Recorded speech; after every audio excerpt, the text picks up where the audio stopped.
بسم اللہ الرحمن الرحیم۔ السلام علیکم ناظرین، ڈیجیٹل کورسپونڈنٹ کے ساتھ میں ہوں ہنا ظفر۔ آج 8 مارچ کا دن ہے، آج عورت کا دن ہے۔ اس دن کو منانے کے لیے آج میں تیار ہوئی ہوں۔ جس طرح ایک ماں، ایک بیٹی، ایک بہن، ایک ساس، ایک بہو اپنا کردار بہت اچھے طریقے سے نبھاتی ہے، ایک خاندان بناتی ہے، اسی طرح عورت کے کچھ مسائل بھی ہیں، اس کے کچھ حقوق بھی ہیں جو ان کو نہیں ملتے۔ اس کے لیے 8 مارچ کے دن انہیں سڑکوں پر آنا پڑتا ہے۔ کیوں؟ میرا فیصلہ میں اپنی مرضی سے کیوں نہیں کر سکتی؟ کیوں میری شادی میری مرضی سے نہیں کی جاتی؟ کیوں میری تعلیم، میری جاب، میرا لباس میں اپنی مرضی سے نہیں پہن سکتی؟ کیوں مینٹلی ٹارچر کیا جاتا ہے؟ کیوں عورت کا ریپ کیا جاتا ہے؟ کیوں مجھے قید کیا جاتا ہے؟ کیوں مجھے مردوں کا سامنا کرنا پڑتا ہے؟ کیوں مرد میرا راستہ روکتے ہیں؟ کیوں مجھے جائیداد میں حصہ نہیں دیا جاتا؟ کیوں غیرت کے نام پر مجھے قتل کیا جاتا ہے؟ کیوں میری تعلیم روکی جاتی ہے؟ مجھے کسی بوڑھے شخص کے ساتھ کیوں میری شادی کر دی جاتی ہے؟ میں وہی عورت ہوں جس نے تمہیں پیدا کیا، تمہیں بولنا سکھایا، تمہیں چلنا سکھایا، آج تم اسی کے حقوق پر قابض ہو کے بیٹھے ہو۔ پروگرام کا آغاز ہم یہی سے کریں گے۔ آج ہمارے ساتھ موجود ہے میرا، ہم ان کو اپنے پروگرام میں ویلکم کرتے ہیں۔ میرا آپ مجھے بتائیے گا کہ آپ کے مسائل کیا ہیں؟ لیکن سب سے پہلے اگر ہمیں خواجہ سرا کمیونٹی کی بات کرنی پڑے تو ہمارا سب سے پہلا مسئلہ غربت ہے۔ جی، غربت ہی ہر مسئلے کی جڑ ہے۔ جب آپ کے پاس آپ کی ذاتی معیشت اتنی کمزور ہو کہ آپ اپنا پیسہ استعمال کر کے اس کو تعلیم کے اندر یا روزگار کے مواقع کو بہتر بنانے کے لیے کسی ہنر کو سیکھنے میں انویسٹ نہ کر سکے، تو انفارچونیٹلی آپ کو معاشرے کے اندر موجود ان پیشوں کی طرف جانا پڑتا ہے جن سے نہ صرف آپ کی عزت کے اندر کمی واقع ہوتی ہے بلکہ آپ کی جان و مال کا تحفظ بھی پامال ہوتا ہے۔ تو میں یہ سمجھتی ہوں کہ خواجہ سرا کمیونٹی جو پاکستان کے اندر کسی بھی شہر میں کسی بھی صوبے کے اندر ہماری مالی حالت کو بہتر بنانا بہت ضروری ہے، کیونکہ جب ایک خواجہ سرا کی مالی حالت بہتر ہوتی ہے تو وہ اسی مال کے ذریعے اپنی تعلیم میں، اپنے ہنر میں، اپنے مکان میں انویسٹ کر کے اپنی کوالٹی آف لائف کو اور بہتر بنا سکتی ہے۔ جی، آپ مجھے بتائیے گا کہ آپ کو کیا لگتا ہے کہ ہمارے معاشرے میں ٹرانسجنڈر یا خواجہ سراؤں کو کیوں ایکسیپٹ نہیں کیا جاتا؟ کسی بھی لیک آف ایکسیپٹنس کے پیچھے بہت زیادہ گمبھیر وجوہات ہوتی ہے، اور سب سے بنیادی وجہ بر صغیر پاک و ہند کے اندر خواجہ سراؤں کے استحصال کی جی، برطانوی سامراج ہے۔ دیکھیے، برطانوی سامراج کی آمد سے پہلے خواجہ سرا ہماری بادشاہت کے ساتھ اور ہماری فقراء کے ساتھ، ہماری جو ایک فقیر کلچر، ہمارے یہاں صوفیزم اور درویشی کا کلچر تھا، اس کے ساتھ ہم آہنگی کے ساتھ ایک زندگی گزار رہے تھے۔ لیکن تقریباً کوئی 100-150 سال کے برطانوی سامراج کی حکمرانی کے بعد اور ان کی حاکمیت کے بعد وہ سارا سسٹم ڈیریل ہو گیا، اور سسٹم ڈیریل ہو گیا تو خواجہ سرا بیچارہ اپنے آپ کو ری انوینٹ نہیں کر سکا، وہ اس نئے دور جدت کے سسٹم کے اندر اپنی جگہ نہیں بنا سکا، اور برطانوی سامراج کے لگائے گئے نظام کے اندر جو قدغن لگائے گئے تھے خواجہ سراؤں کے اوپر، جو ان کے ضمیر کو اور ان کی ذات کو ملامت کیا گیا تھا، جی، اس داغ کو بھی نہیں دھو پایا۔ تو مجھے لگتا نہیں ہے کہ یہ پاکستان کے سماج کی کوئی اپنی ذاتی خصلت ہے، یا کوئی ہمارے لوگ برے ہیں، یا ہمارے لوگوں کی کوئی کوتاہی ہے۔ مجھے یہ لگتا ہے کہ یہ نفرت اور یہ حقارت بھی ہم نے انفارچونیٹلی کہیں اور سے سیکھی ہے، اور اب ہمیں اس کو بھلانا پڑے گا۔ آپ مجھے یہ بھی بتائیے گا کہ ٹرانسجنڈر کا جو بل پاس کیا گیا تھا، اس بل کے بارے میں آپ مجھے بتا سکتی ہیں کہ اس بل میں ہے کیا؟ ایک بہت پروگریسو، ایک ترقی پسند بل تھا، اور وہ سب سے پہلے ہمیں شہریت کا حق دیتا ہے، اور شہریت کا حق وہ اس طرح سے دیتا ہے کہ کوئی بھی خواجہ سرا فرد وہ اپنا شناختی کارڈ حاصل کر سکتا ہے یا کر سکتی ہے، اور جو اس کا جنس لکھا جائے گا وہ خواجہ سرا لکھا جائے گا، مرد یا عورت نہیں لکھا جائے گا۔ اس کا فائدہ یہ ہے کہ جب ہمارے پاس نادرا اور حکومت کی ڈیٹا بیس کے اندر خواجہ سرا افراد کی گنتی آ جائے گی تو پھر اس گنتی کے مطابق خواجہ سرا افراد کو سہولیات بھی فراہم کی جا سکتی ہیں۔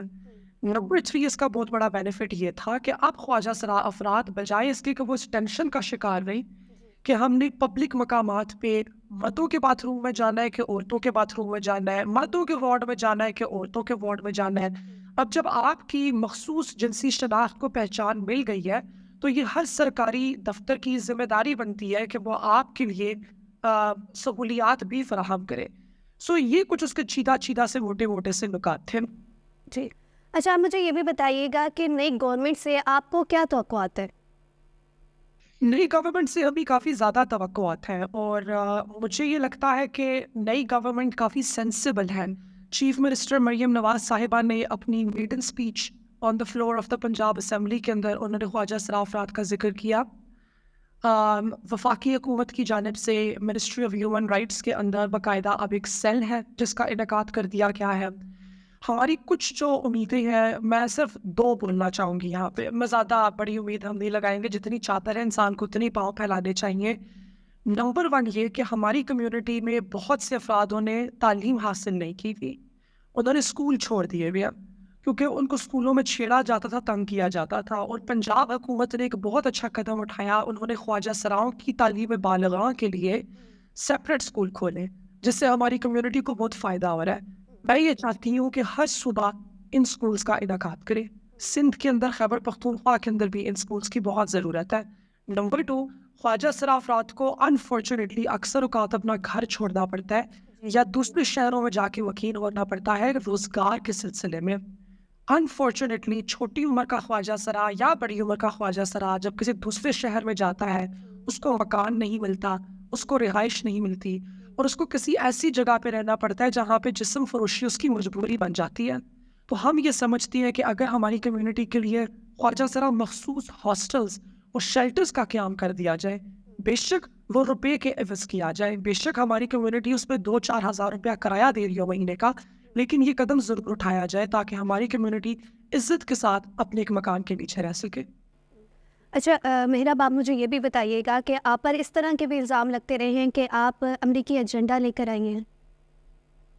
مجھے یہ لگتا ہے کہ امریکی ایجنڈے کا تو الزام پاکستانیوں کے اوپر اکثر اوقات ہی لگتا رہتا ہے. اس کی شروعات ہوئی تھی بیگم رانا لیاقت علی خان صاحبہ سے، جو کہ ہمارے پہلے وزیر اعظم کی زوجہ تھی.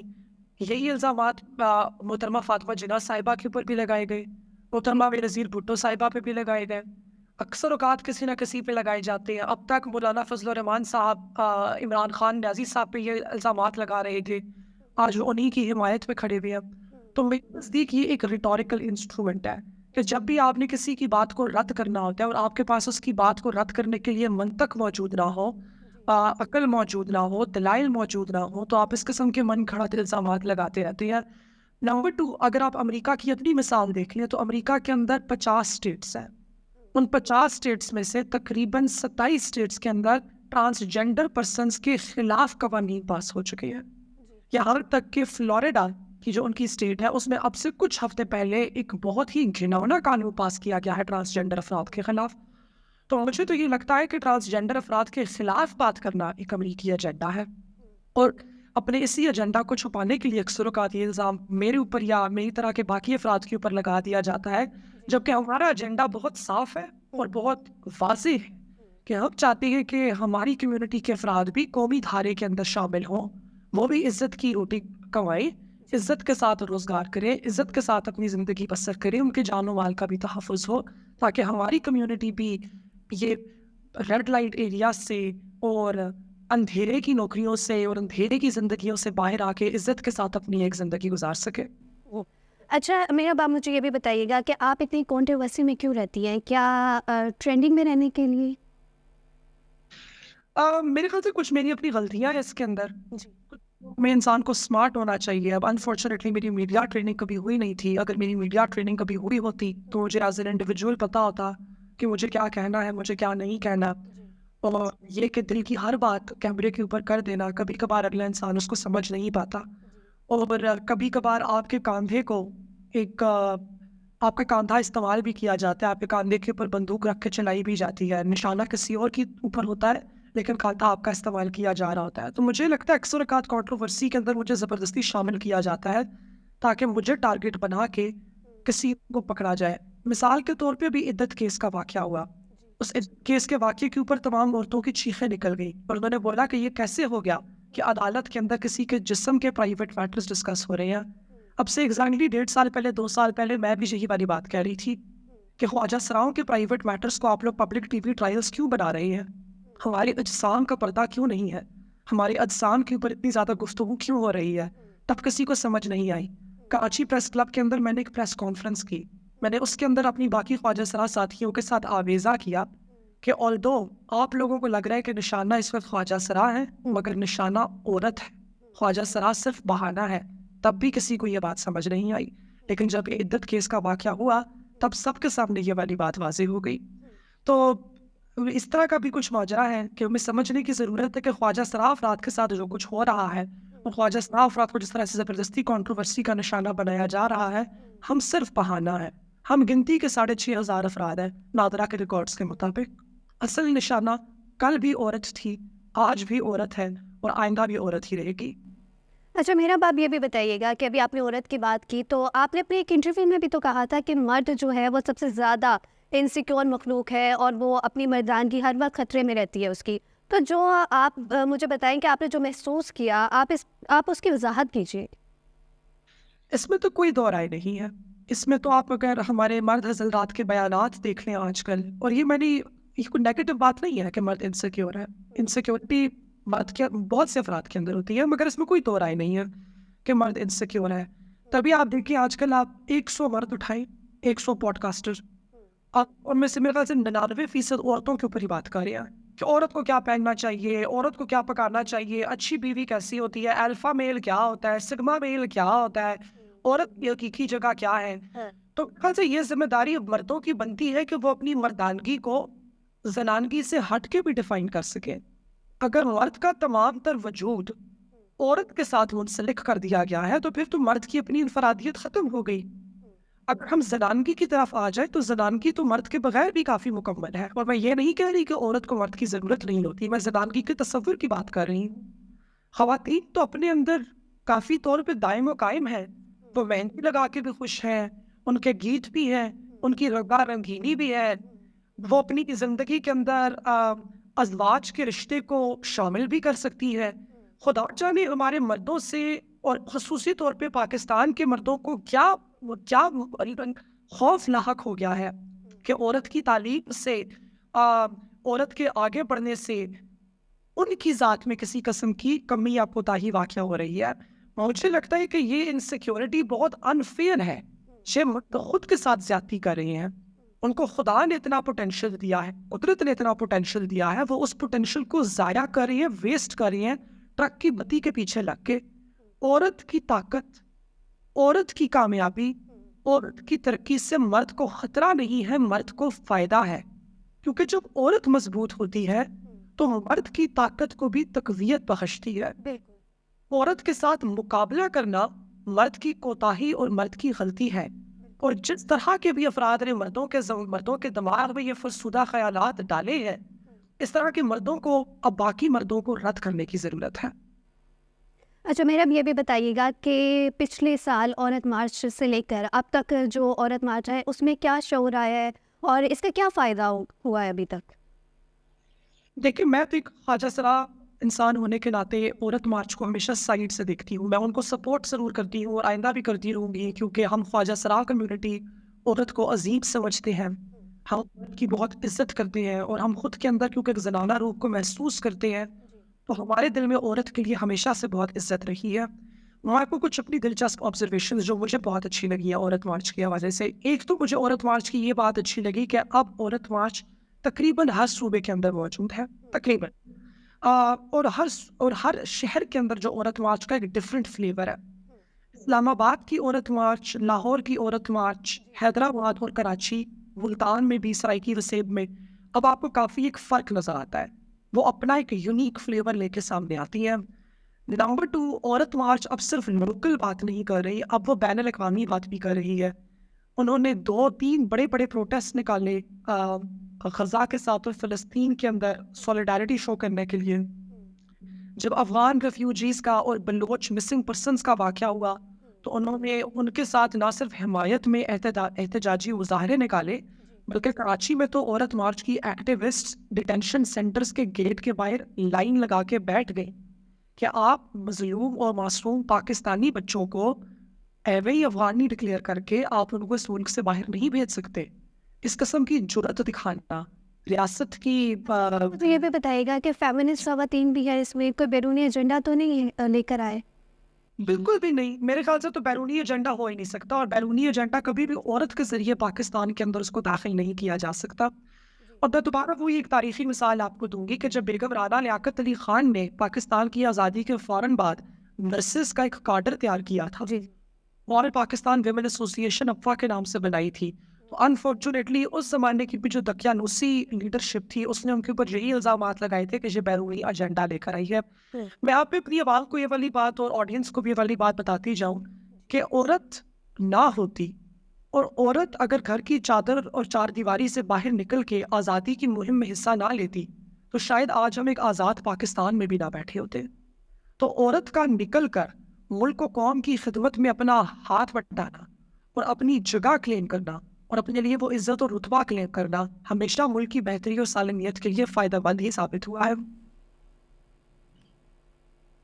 میڈم مجھے یہ بھی بتائیے گا کہ ٹھیک ہے کہ عورتوں کو جو ہے وہ نکلنا چاہیے سڑکوں پر اپنے حقوق کے لیے، لیکن یہ جو مارچ میں عورت مارچ میں جو یہ ڈانس وغیرہ ہوتا ہے یہ تو غلط ہے نا؟ میرے نزدیک تو غلط نہیں ہے، کیونکہ وہ کوئی آئٹم نمبرز نہیں ہو رہے، ادھر کوئی مجرا نہیں ہو رہا۔ عورت مارچ پہ جو ڈانس ہوتا ہے وہ ایک احتجاجی ڈانس ہوتا ہے، وہ ہمیشہ ہمارے اگر ہم ڈانس کریں گے سڑکوں پر تو ہمارے بچے کیا سیکھیں گے؟ میرے خیال سے کلچرل ڈانس کو تو اپریشیٹ کرنے کی ضرورت ہے۔ میرا تعلق خیبر پختونخوا سے ہے اور ہمارے ہاں بہت ہماری حسین ڈانسز ہیں جو کہ ختم ہو جاتے اگر ہم انہیں پرزرو نہ کرتے۔ خصوصی طور پہ میرا تعلق ہزارہ سے ہے۔ ہزارہ کا جو ایک روایتی مقامی ڈانس ہے جس کو گھومر کہا جاتا ہے، وہ گھومر بالکل ختم ہونے والا تھا، لیکن وہ پچھلے 10-15 سال کے اندر ریوائیو ہوا ہے۔ اسی طرح پشتون ڈانس ایک اتڑ ہوتا ہے، وہ اتڑ کو انہوں نے کتنے خوبصورت طریقے سے ریوائیو کیا ہے۔ اب اگر میں پنجاب کی مثال لوں تو پنجاب کا ایک روایتی ڈانس ہے جو کہ صرف خواتین کیا کرتی تھی، اس کو گدھا کہا جاتا تھا۔ اب آپ کی آج کی جو ماڈرن پنجابی خاتون ہے اس کو گدھے کے بارے میں کچھ بھی نہیں پتا۔ بٹ ہم اپنے ثقافتی مارکرز چھوڑ دیتے ہیں، اپنے ثقافتی بک مارکس ہمارے ختم ہو جاتے ہیں، تو پھر ہمیں اپنی ثقافت کے ساتھ جوڑے رکھنے کے لیے کوئی چیز موجود نہیں ہوتی۔ اور جب ہمیں اپنی ثقافت کے ساتھ کہ جو ہم پلے کارڈس اٹھاتے ہیں اور ان کے اوپر جو مختلف قسم کے جو ڈائلاگس لکھے ہوئے ہیں وہ ہم کیا لوگوں کو میسج دے رہے ہیں اس پہ؟ میرے خیال سے ہمیں اپنا دل ذرا بڑا کرنے کی ضرورت ہے۔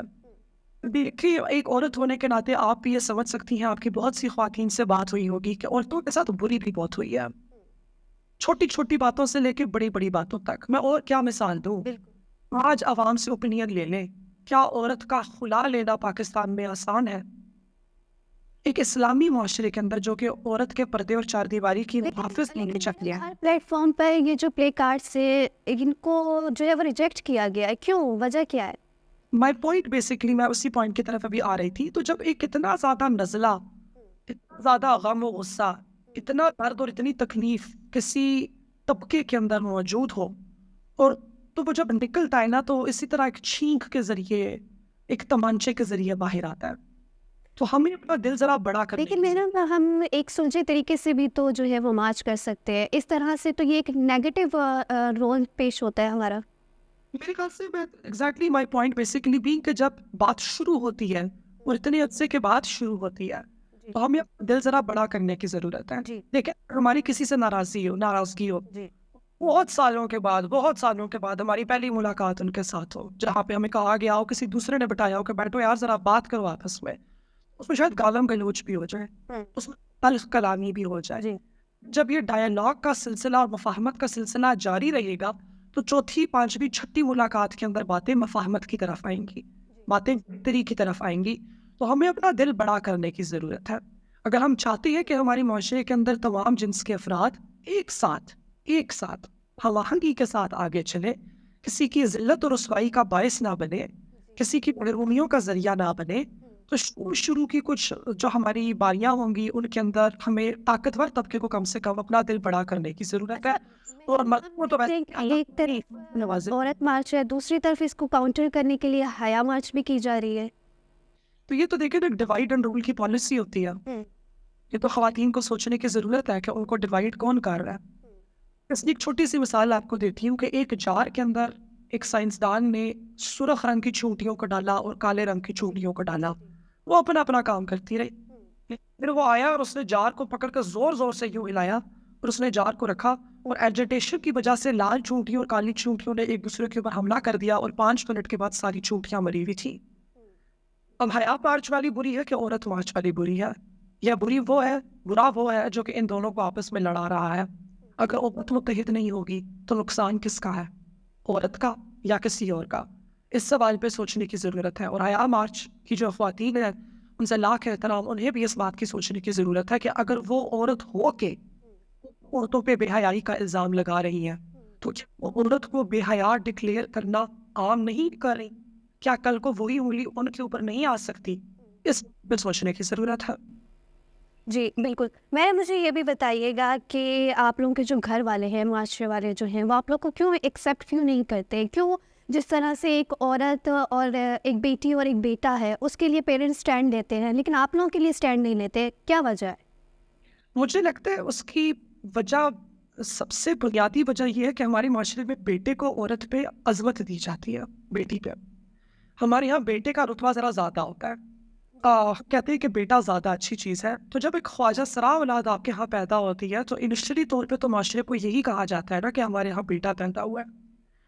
اب اگر بیٹی کے نمبر 10 ہے آؤٹ آف 10 اور بیٹے جی لیٹ سے 5 آؤٹ آف 10 ہے تو خواجہ سرا بیچاری کو تو -10 آؤٹ آف 10. تو وہ مرد سے یہ کہنے سے کہ جی ہمارا بیٹا ہوا تھا, سے یہ کہنا ہے کہ جی ہماری خواجہ سرا اولاد ہوئی ہے, یہ ان کو بہت بڑا ڈیگریڈ لگتا ہے اپنے لیے. مذاق اگر میں کروں یہاں پہ تو یہ بالکل ہم یہ بولیں گے کہ جی ہم لوگ ڈیفینس ہاؤسنگ اتھارٹی سے اچرا کے اندر شفٹ ہو گئے ہیں اور یہ ہماری بات کوئی کہنا نہیں چاہے گا. اور ہمیں یہ سینسیبلٹی ختم کرنے کی ضرورت ہے. جس دن بیٹا اور بیٹی کا رتبہ برابر ہو گیا اسی دن میرے خیال سے خواجہ سرا کی بھی عزت آ جائے گی. Number 1 excuse me.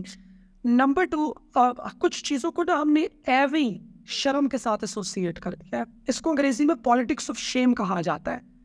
وہ چیزیں جن پہ شرمندہ ہونے کی ضرورت نہیں ہے, جیسے فار انسٹنس اگر ایک عورت کا بہت بری گھریلو زندگی گزر رہی تھی یا ایک مرد کی بھی بہت بری گھریلو زندگی گزر رہی تھی اور اس نے بولا کہ اب مجھے سیپریٹ ہو جانا چاہیے, ہمیں کنارہ کر لینا چاہیے ایک دوسرے کے ساتھ, اس کو ہم لوگ پالیٹکس آف شیم بنا لیں گے کہ یہ کوئی شرمندہ ہونے کی بات ہے. بھائی 2 ایڈلٹس خوش نہیں ہیں آپس میں, ان کا سیپریٹ ہونا بنتا ہے وہ تاکہ اپنی زندگی اچھے طریقے سے آگے گزار سکیں, بچوں کے لیے بھی وہ اچھے طریقے سے کام کر سکیں. اسی لیے خواجہ سرا اولاد کی پیدائش کو یا اس کی پرورش کو شیم کنسیڈر کیا جاتا ہے. ہمیں اس شیم سے ہٹنے کی ضرورت ہے. جی بہت شکریہ آپ کا. اختلاف کرنا آپ کا حق ہے, اعتراض کریں مگر دلیل کے ساتھ, کردار کشی کے ساتھ نہیں. جی بہت شکریہ مہراب آپ کا ہمیں پروگرام میں وقت دینے کے لیے.